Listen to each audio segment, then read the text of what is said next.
Hello guys, welcome sa ating video tutorial. Ngayon naman, pag-aaralan naman natin ay tungkol naman sa basic fundamentals ng Python. So, yung activity na gagawin natin ngayon ay gagamit tayo ng methods tsaka yung mga while loop and if condition. So, bago yan, gagawa muna tayo ng account.txt. Then, gagawa naman tayo ng file na main.py. So, dito yung codes natin.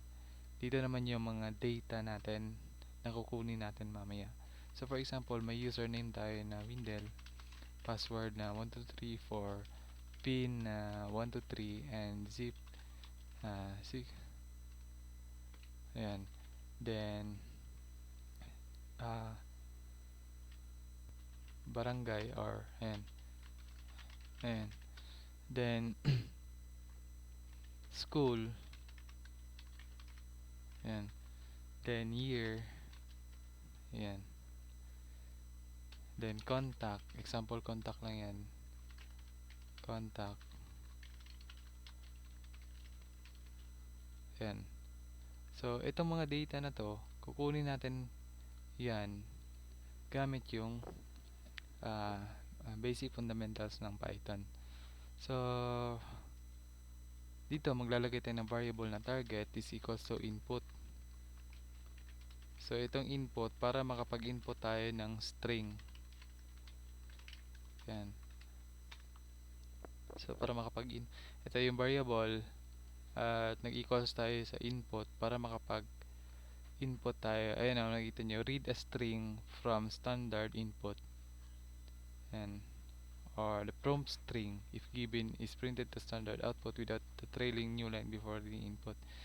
Parang ganun, parang kung sa web development siya, parang ano siya, parang text box na pwede ka mag-input ng numbers, symbols, letters, and sentence o paragraphs, kahit ano pa dyan. So, dito naman, lalagay tayo ng variable na target name. So, yung value ni target name na variable, yan yung kukunin natin para makuha natin yung data na nasa loob ni account.txt. So, ngayon, meron tayong variable na target and variable na target name. Gagawa na tayo ng while loop. So, while target is not equal. So, ibig sabihin yan is not equal.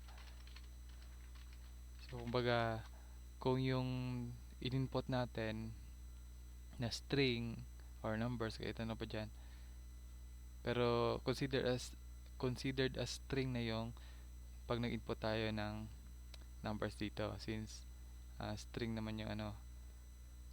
Then, while yung target is not equal sa target name, so ilalabas niya yung, ipiprint niya yung target not found. Yan. Then print, kumbaga kung sa Java, ibig sabihin itong \n, print new line.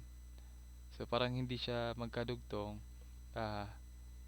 magpiprint siya ng new line or magbibigay siya ng space in between. Ayan.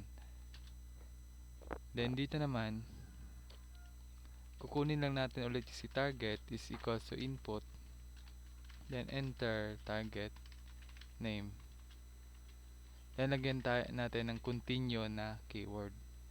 So para mas maintindihan nyo, kunyari hindi tugma yung in-input natin galing dito sa target, hindi siya tugma dito sa target name. So ang purpose ni continue, parang ibabalik lang niya, parang ipoprompt niya, parang tatanungin ka ulit niya na mag-input ulit ng enter target name. Para mas maintindihan nyo, ganito. Yan. Nyari, mali yung nilagay natin. So, ganyan lang. So, yan. Continue lang siya palagi. Yan. So, yan yung purpose niya. So, ngayon, meron na tayong while. Dito naman tayo sa if. So, if target is equals to target name. So, kung yung variable na target daw ay equals to target name, parang ano siya, parang kunyari yung input mo sa target ay katugma dito sa value ni target name. So, itong file, cause open, i-open niya yung account.txt na ito. Then, babasahin niya yung mga nasa loob niyan. So, file.read. Yan. So, babasahin niya yung mga nasa loob ni file or ni account.txt. So, ito yung variable at ini-cause natin siya sa open para ma-open yung account.txt. Then, nag-print tayo para basahin yung mga nasa loob. So, i-run natin ulit. Yan. Kunyari, nag-input tayo. Yan. So, ganyan lang palagi. Pero pag tama yung target name na in-input natin sa target, lalabas niya yung mga nasa loob ni account.txt. So, yun lang yung basic example ng basic fundamentals ng Python. So, yun lang. Maraming salamat.